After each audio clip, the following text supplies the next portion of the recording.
فرمایا کہ اللہ تبارک و تعالی نے ارشاد فرمایا ہے کہ ما یلفظ من قول الا لدیہ رقیب عتید، یعنی انسان جو بات بھی زبان سے نکالتا ہے تو اللہ تعالیٰ کی طرف سے اس کا ایک نگراں تیار رہتا ہے جو اس کو محفوظ کرتا ہے۔ اور رسول اللہ صلی اللہ علیہ وسلم نے ارشاد فرمایا کہ من صمت نجا،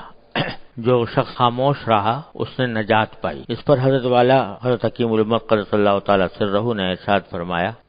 اس آیت اور اس حدیث کی تشریح فرماتے ہوئے کہ انسان جتنے کام یا کلام کرتا ہے بظاہر اس کی تین قسمیں، ایک وہ جو مفید ہو یعنی اس میں کوئی دین یا دنیا کا فائدہ ہو، دوسرا وہ جو مضر ہو یعنی اس میں دین یا دنیا کا کوئی نقصان ہو، اور تیسرا وہ جو نہ مفید ہو نہ مضر ہو یعنی کوئی فائدہ بھی نہیں اور کوئی نقصان بھی نہیں۔ اس تیسری قسم کو حدیث میں لا یعنی سے تعبیر فرمایا گیا ہے، لیکن جب ذرا غور سے کام لیا جائے تو واضح ہو جاتا ہے کہ یہ تیسری قسم بھی در حقیقت دوسری قسم یعنی مضر میں داخل ہے، کیونکہ جو وقت ایسے کام یا کلام میں صرف کیا گیا اگر اس میں ایک دفعہ سبحان اللہ ہی کہہ لیتا تو میزان عمل کا آدھا پلہ بھر جاتا، کوئی اور مفید کام کرتا تو گناہوں کا کفارہ اور نجات آخرت کا ذریعہ یا کم از کم دنیا کی ضرورتوں سے بے فکری کا سبب بنتا۔ حدیث شریف میں ہے کہ نبی کریم صلی اللہ علیہ وسلم نے ارشاد فرمایا انسان کا اسلام درست اور صحیح ہونے کی ایک علامت یہ ہے کہ بے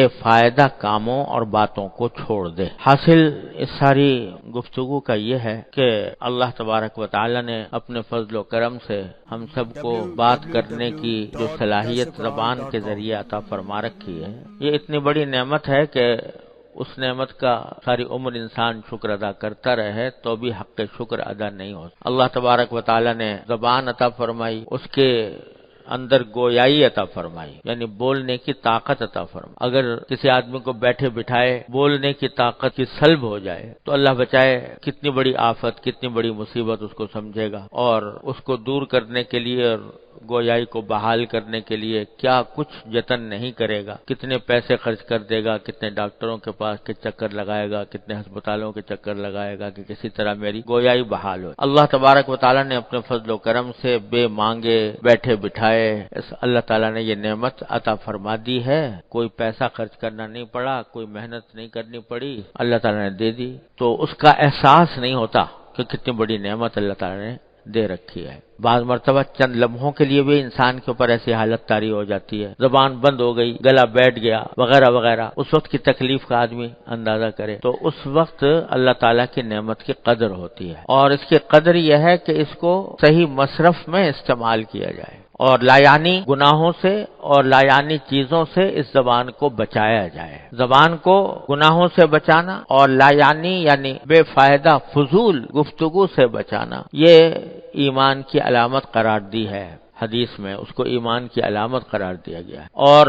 اگر یہ اہتمام نہ ہو، زبان کو کھلی چھوٹ دے رکھی ہے کہ جو چاہے بولتی رہے، جو چاہے کہتی رہے، تو اس کے نتیجے میں یہی زبان انسان کو اللہ بچائے جہنم میں ڈال دیتی۔ حدیث میں رسول کریم سرورت عالم صلی اللہ علیہ وسلم کا یہ ارشاد مروی ہے کہ فرمایا کہ لوگوں کو جہنم کے اندر اوندھے منہ گرانے والی کوئی چیز اتنی خطرناک نہیں ہے جتنی انسان کی زبان ہے۔ اس کے غلط استعمال کی وجہ سے بے شمار انسان جہنم میں اوندھے منہ ڈالے جائیں گے۔ اعوذ باللہ العلی العظیم۔